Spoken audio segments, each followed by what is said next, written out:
Ok, nouvelle leçon. Aujourd'hui, nous allons voir pourquoi les entrepreneurs qui gagnent le plus d'argent bien évidemment, sont ceux qui généralement terminent leur journée sur le coup des 15 heures à 16 heures, et pourquoi ceux qui, inversement, bossent le plus, terminent le plus tard, bossent les week-ends et j'en passe, sont ceux qui, étonnamment, gagnent moins d'argent. Alors, bien entendu, je fais là des généralités.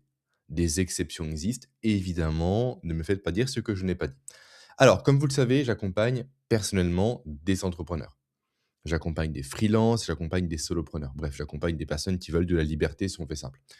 Et fin d'année dernière, donc fin 2025, c'est ça, je me suis amusé, chacun ses passions, ne me jugez pas, ok, à analyser simplement ceux qui ont eu les meilleurs résultats avec mon accompagnement.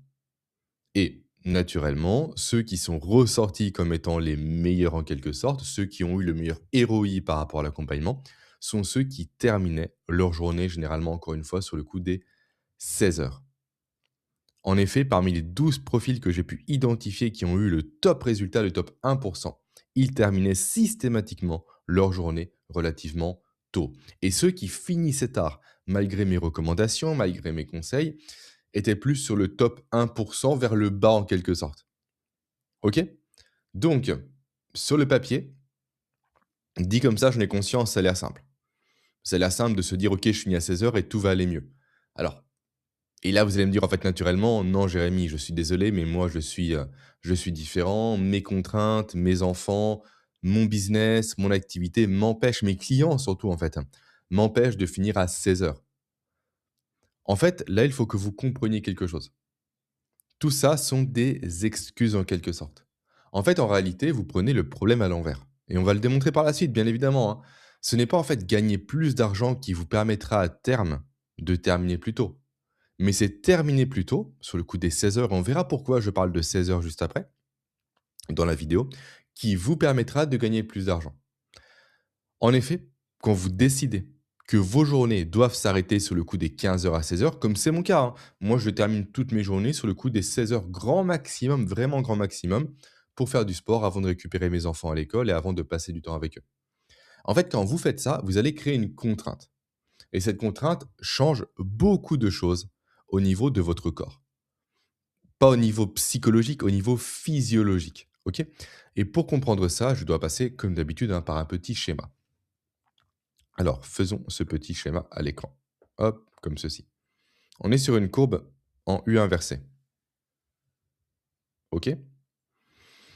Là, ça correspond au niveau de stress. Oula, qu'est-ce qu'il me fait? Voilà, hop. Donc là, c'est le niveau de stress. Pardon pour le petit couac. OK? Donc, on peut déterminer à partir de là 3 zones. Ça marche? Une zone située à l'extrême gauche, tout ce que j'aime, bien entendu, qui est la zone ici, on va la mettre en rouge, ce sera potentiellement non, en bleu, c'est bien, en bleu, c'est pas mal. Là, qui est la zone de sous-activation. OK? Sous, décidément, j'ai un peu du mal avec les couleurs, j'en suis désolé. Voilà, tac, ici. Et là, on est sur la sous-activation. Donc là, en fait, c'est une absence de stress qui ne pousse pas à passer à l'action. OK? C'est trop peu de pression. Où on va tout simplement constater ici des mécanismes d'évitement. Tout ce qui est potentiellement procrastination, tout ce qui est ennui, tout ce qui est déconcentration. Après, si on part davantage à l'extrême droite, alors la courbe est mal faite, mais grosso modo, on est à peu près dans le même ordre d'idée en termes de surface que ce qui est à gauche, mais peu importe. Ici, on va dire. Là, on est davantage sur une logique de suractivation.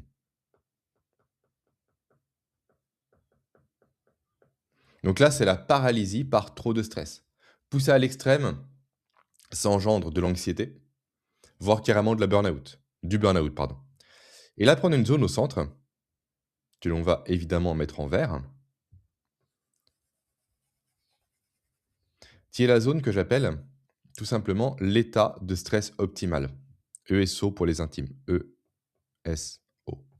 C'est là que vous devez chercher impérativement, vous, en tant qu'entrepreneur, à vous trouver. C'est dans cette zone-là précisément. OK?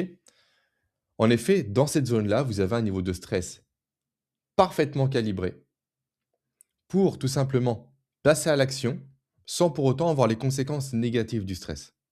En effet, typiquement, quand vous avez trop de clients, typiquement, trop de pression, avec des deadlines beaucoup trop proches, avec l'URSSAF qui vous relance constamment, votre cerveau va naturellement paniquer. Donc là, on est en pleine zone de suractivation, vous vous en doutez, juste ici. Votre cerveau va paniquer.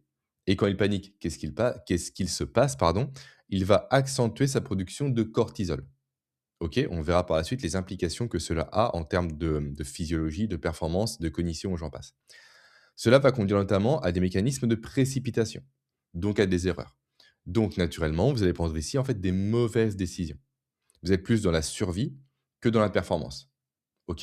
Là, on l'a vu à l'extrême gauche cette fois-ci, c'est il y a rien qui se passe, du coup, je suis paralysé. Mais donc au milieu, il y a cette fameuse zone ESO, le fameux état de stress optimal. Vous avez encore une fois la dose parfaite de stress pour avoir une pression positive qui vous pousse à passer à l'action sans pour autant vous cramer, sans pour autant vous épuiser. Et c'est là, en fait, le problème type de l'entrepreneur classique.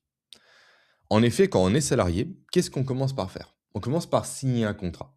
OK? Le contrat qui dit: «OK, ma journée s'arrête à telle heure. Je bosse tel jour, tel jour, tel jour. Potentiellement, j'ai telle demi-journée disponible et accessible». Hop, pardon pour le petit couac sur l'iPad. Donc tout ça crée un cadre. Un cadre, pardon, qui crée une contrainte. Par contre, quand vous êtes entrepreneur, il n'y a pas de contrat. Donc il n'y a pas de cadre. Et c'est pour ça que vos journées ne se terminent jamais. C'est pour ça qu'elles commencent de plus en plus tôt. Typiquement avant que les enfants ne se réveillent. C'est pour ça que vous passez vos week-ends à juste vérifier un truc. Parce qu'il n'y a pas de contrainte. Il n'y a pas d'urgence. Donc s'il n'y a ni contrainte ni urgence, naturellement, il n'y a pas de performance. Vous restez bloqué littéralement dans la zone à gauche, tout simplement, au quotidien de la courbe, en sous-activation. Un état un peu latent, un peu lent, où on bossouille, on bosse pas trop, on procrastine sur les emails, etc. Donc, tout ça pour dire que comprendre ça, c'est un des plus gros outils de productivité que vous pouvez avoir, une fois que c'est compris, encore une fois, en tant qu'entrepreneur. En effet, on n'est pas sur un hack ici. On est littéralement sur un mécanisme ou une mécanique, peu importe comment on l'appelle, qui date, plutôt qui est le produit de 300 000 années d'évolution. En effet, vos ancêtres, les hommes préhistoriques, avaient des deadlines naturelles, et notamment la deadline la plus importante de toutes, qu'on n'a plus aujourd'hui à cause de Thomas Edison, qui est la lumière du soleil. En effet, nos ancêtres, et c'est encore plus le cas en hiver, avaient un temps de travail possible très court, potentiellement 6, 8, 9 heures par jour. Et ça pour chasser, pour fabriquer, pour résoudre des problèmes, pour manger, et j'en passe.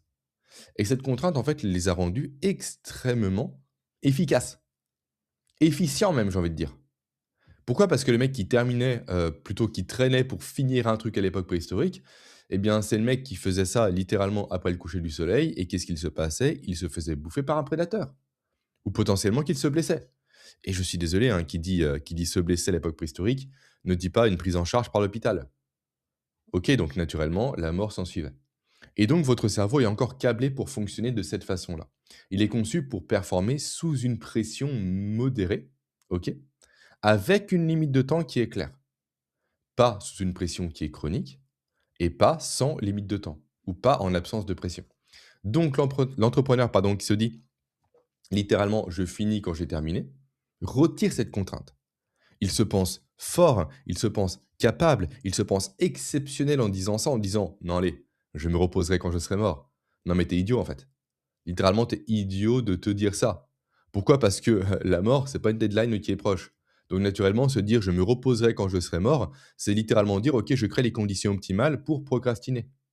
Je crée les conditions optimales pour faire ralentir mon cerveau, pour étaler, pour traîner, pour faire en 10 heures ce qui m'en prendrait 4 avec une vraie deadline».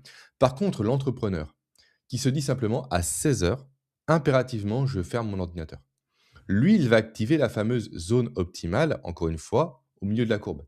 Son cerveau sait qu'il a un nombre d'heures qui est limité. Donc il va prioriser, il va trancher, il va produire, il va agir. Et à 16 heures, il aura fait plus que l'autre n'en aura fait à 22 heures. Et ça, encore une fois, ce n'est pas un hack, ce n'est pas une astuce éphémère lue dans je ne sais quel bouquin de productivité de Cal Newport ou autre. Petite gorgée d'eau, pardon. Mais c'est littéralement en fait de la biologie. Et la biologie bat la discipline. La biologie bat la volonté. En fait, votre cerveau, encore une fois, en respectant ça, fait ce pourquoi il était programmé. Performer sous contrainte. Puis après, se reposer derrière. OK? Donc, la contrainte, vous l'avez compris, c'est nécessaire. C'est ce qui vient générer, du coup, tout simplement cette zone optimale de stress, qui vient à son tour, du coup, de par la condition créée, par le terrain fertile créé, provoquer la production notamment de neurotransmetteurs super intéressants pour la productivité, tels que la noradrénaline, qui vient aiguiser tout ce qui est attention typiquement, tels que la dopamine qui va vous pousser à passer à l'action pour obtenir une récompense, ok, et tel également que l'acétylcholine typiquement, d'autres effectivement rentrent en jeu. Mais l'acétylcholine, dont le but est simple, c'est de vous permettre de rester concentré sur une seule tâche. En fait, l'acétylcholine vient canaliser l'attention. OK? Donc, concrètement, créer une deadline proche permet d'activer la, comment dire, la production de ces neurotransmetteurs si essentiels pour la productivité. Très bien, ça c'est le premier étage. Forcément, s'il y a un premier étage, il y a un deuxième étage. Le deuxième étage, qu'est-ce que c'est? C'est le fait que votre corps a sa propre biologie. OK? Et croyez-moi, c'est en lien direct avec ce que l'on vient de voir ici. Et pour ça, il faut que je vous parle, avant d'expliquer tout ça, du premier cours de biologie que j'ai eu. OK? À l'époque, j'avais 17 ans. J'avais 17 ans, c'est ça. C'est quand j'ai commencé réellement la musculation, après avoir fait des pompes et des pompes et des pompes chez mon grand-père à l'époque, après avoir fissuré un mur avec une barre de traction que j'avais trop serrée dans la salle de bain, bref. J'ai commencé la musculation. OK? Et il y a un lien, hein, croyez-moi, entre tout ce qu'on voit ici et la musculation. Ça marche? Donc, la première fois que je suis rentré dans une salle de musculation, c'était à Purfonte, une salle qui n'existe plus, je crois malheureusement, une petite salle de quartier dans ma ville natale de Beaune, dans le 21. C'est là que j'ai pris mon plus grand cours de biologie, tout cours confondu, OK? En effet, quand j'ai commencé la salle, j'ai eu la chance, littéralement la chance, d'être observé. C'est bizarre dit comme ça, j'en ai conscience, hein, mais d'être observé par 3 bodybuilders, dont un assez ancien qui s'appelait Thierry.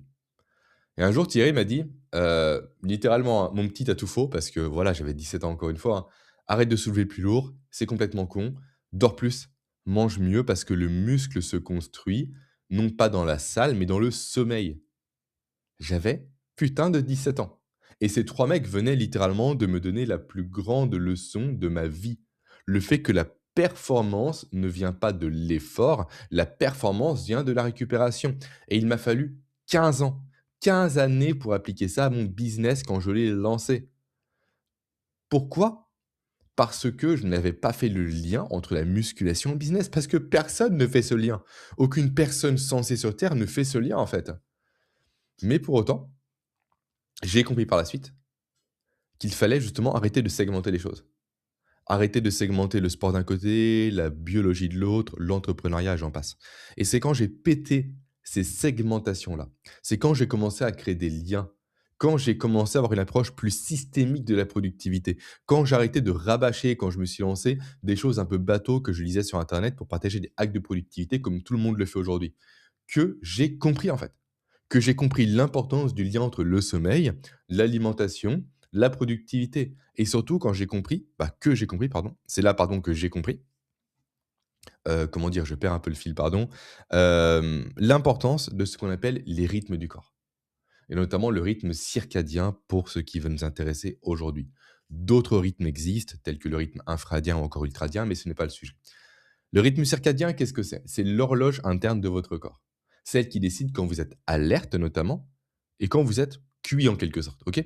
Et cette horloge, elle est principalement réglée par, je vous le donne dans le mille, le cortisol. Le cortisol qui est le carburant cognitif. En effet, bien trop souvent, les gens pensent que le cortisol, c'est l'hormone du stress. Non, c'est l'hormone de la réponse au stress. En effet, quand on stresse, le corps produit du cortisol dont le rôle est de pardon, et de déstocker, voilà, notamment le glucose contenu dans les muscles pour le rendre accessible pour soit combattre, soit fuir. Donc le cortisol intervient dans la réponse au stress, mais n'est pas l'hormone du stress. Ok. Donc le cortisol, c'est l'hormone, pour faire simple, de l'énergie. C'est le cortisol qui vous rend plus efficace. C'est le cortisol qui vous rend plus concentré. C'est le cortisol qui vous rend capable de prendre des bonnes décisions. Et c'est exactement en fait ce qui intervient dans la courbe qu'on a vue précédemment, en fait, qui est à l'écran actuellement, logiquement. C'est exactement le même élément. Trop peu de cortisol, on n'a pas d'action. Trop de cortisol, c'est ce qu'on appelle le cortisol chronique. Ça crée des dégâts parce que le corps n'est pas fait pour fonctionner qu'à un haut niveau de cortisol constant, même un bas niveau d'ailleurs, hein. Il faut que la production soit en forme de pic puis de creux. Mais par contre, quand on a un taux optimal de cortisol, on arrive dans justement le SO, donc l'état de stress optimal. Ça marche? Maintenant, qu'est-ce qu'il faut que vous compreniez en plus? Cet élément-là. Hop, on va faire un nouveau schéma, comme ceci, avec deux axes. Voilà. Ici, on a l'axe du cortisol, pardon. Et là, on a le temps. Temps, ok? On va commencer à minuit. On va finir à 23 heures. Donc minuit, grosso modo, là, on a 6 heures, midi, 18 heures. Bon, c'est pas très précis, mais peu importe, ok? Donc, qu'est-ce qui se passe concrètement par rapport au cortisol? Le cortisol est produit de la façon suivante. Il est faible durant la nuit. Quand on arrive vers 6 heures, il monte en pic et il redescend tranquillement par la suite. Bon, la redescente est un peu plus smooth que ça, hein. On va essayer de le refaire un peu mieux, allez. Hop, il monte en pic et il redescend. Comme ceci, ok? Donc là, on va mettre à nouveau les horaires, 6 heures, 12 heures, 18 heures et 23 heures. Hop là, hop, tac et tac, ok? Donc cette courbe, en fait, qu'est-ce qu'elle nous montre? Elle nous montre un pic de cortisol situé grosso modo à partir de 7-8 heures jusqu'à environ, allez, autour des midis. Ok, donc on est ici. À peu près, là on est bien là. Donc là on a un pic ici de cortisol, donc d'énergie. En effet, il faut suivre. C'est important de suivre. Donc, ce pic-là, qu'est-ce qu'il veut dire? Il veut dire que votre corps, en fait, a déjà décidé pour vous. Qu'est-ce que je veux dire par là? Il a déjà décidé à votre niveau quand vous êtes fait pour être productif et quand vous êtes fait pour ne pas l'être, tout simplement. Il a déjà décidé de ce que j'appelle vos fenêtres de performance, en fait. OK? En effet, là, vous êtes dans les conditions biologiques optimales pour être efficace. Là, on est parfait. Du moins, c'est parfait pour environ 90% de la population. On a quelques exceptions, notamment les produits Vespero, les profils pardon, Vespero, qui eux auront un pic un peu plus décalé au niveau de la journée, mais ce n'est pas le sujet ici. Ok. Donc, on remarque ça d'une part. Mais forcément, si on remarque qu'il y a un état parfait ici, ça veut dire qu'à partir d'un certain moment, notamment sur le coup des 15-16 heures, eh bien, on a un état qui est beaucoup moins parfait, qui est beaucoup moins intéressant. Ok. Donc là, on est plus sur une zone, cette fois-ci, de danger, en fait. Et encore une fois, ça c'est biologique. Donc tout ça pour dire que si vous bossez au-delà des 15-16 heures, vous bossez naturellement avec un cerveau et un corps qui tournent à 40% de leur capacité. Donc littéralement, ces heures-là sont beaucoup moins efficaces en termes de production potentielle que les heures prises durant ce pic-là. OK? Ce qui a plusieurs conséquences. Notamment ce qui a pour conséquence déjà de ralentir la capacité à bosser efficacement, mais de générer plus d'erreurs. Plus d'erreurs que vous devrez rattraper le lendemain. Si vous êtes intelligent, vous allez le faire ici. Si vous ne l'êtes pas, vous allez recommencer ici. Et donc créer des boucles d'erreurs qui vont constamment s'auto-alimenter. Et c'est pour ça en fait que personnellement, dans mon organisation, et ça fait peut-être 3-4 ans que je le fais, je ne bosse que 4h30 par jour. 4h30 répartis en 3 blocs de 90 minutes. Avec 2 blocs principaux, calés sur ce pic-là, mon pic qui est personnel, qui dépend de mon chronotype personnel, et un bloc plus secondaire, qui lui advient en début de zone un peu dramatique, où je fais les tâches qui sont moins cognitivement taxantes. Typiquement, le fait de répondre à mes emails, de gérer l'administratif, ou encore une fois, tout simplement, le fait de gérer mes clients. Parce que tout ça, pardon, ne me demande aucun effort. Alors que là, je bosse plus sur mon business. Et là, je bosse plus dans mon business. OK? Donc, en résumé, on a 2 mécanismes qui disent la même chose. On a la courbe de stress optimale qui est là, qui dit simplement qu'il faut poser une contrainte pour pousser à passer à l'action.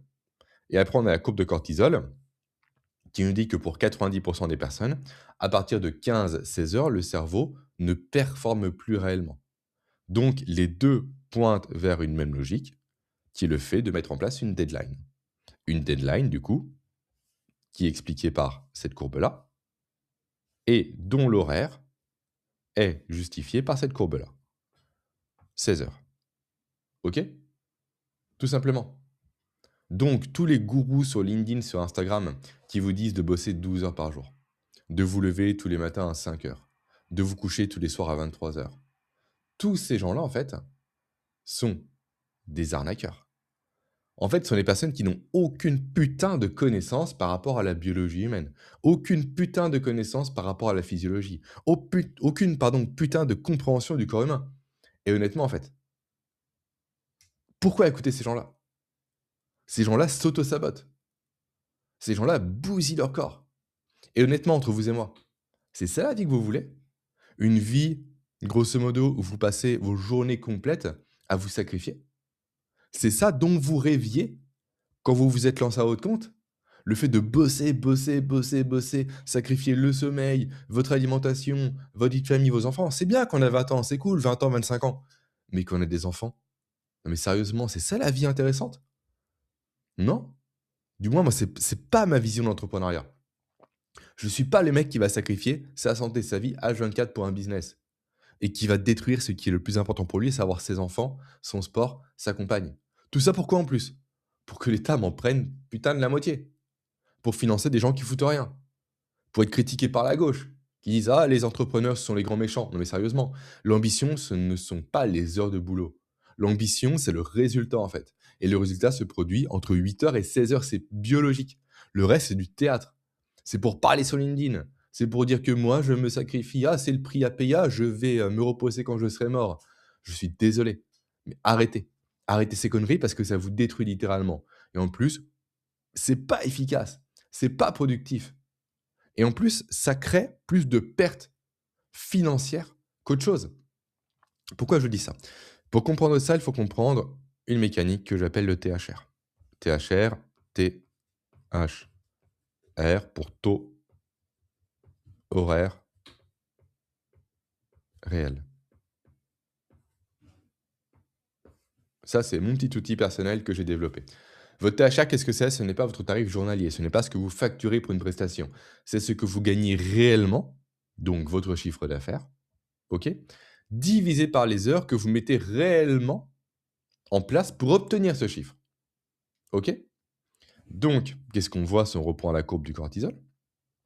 Naturellement, on voit ici que vu qu'on est très efficace, parce qu'on est biologiquement capable d'être efficace à ce moment-là, naturellement, notre THR va être élevé.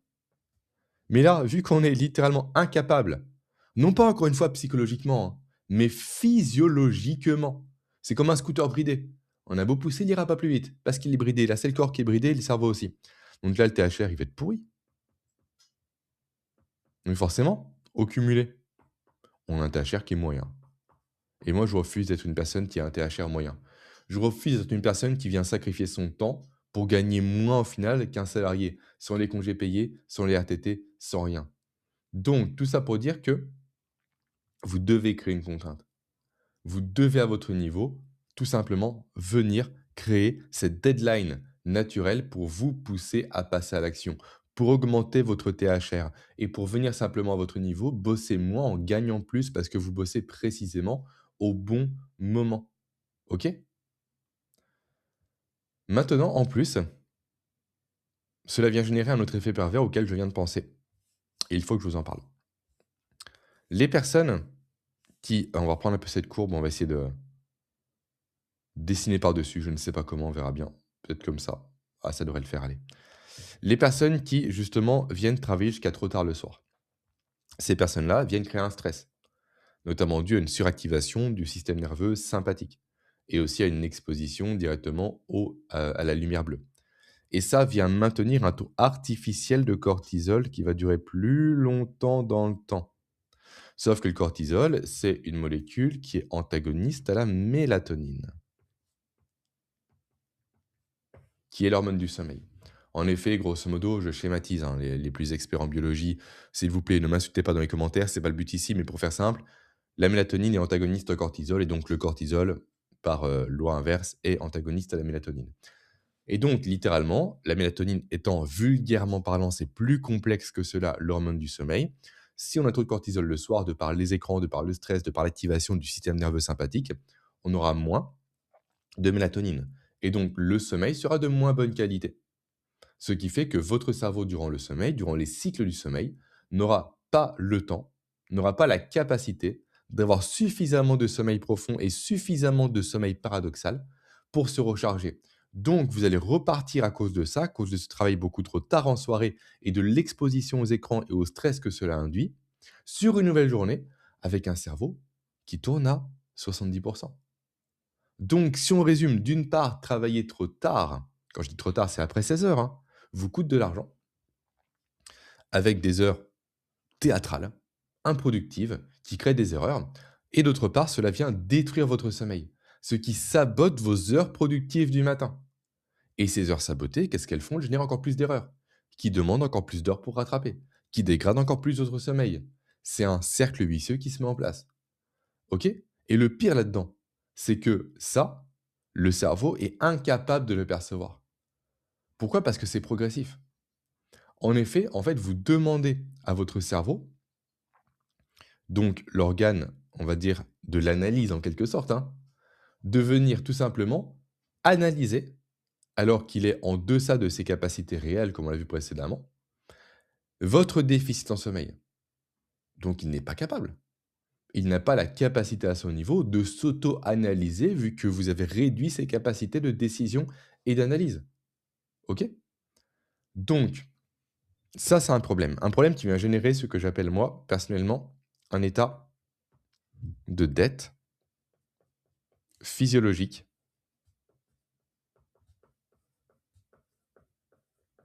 cumulative.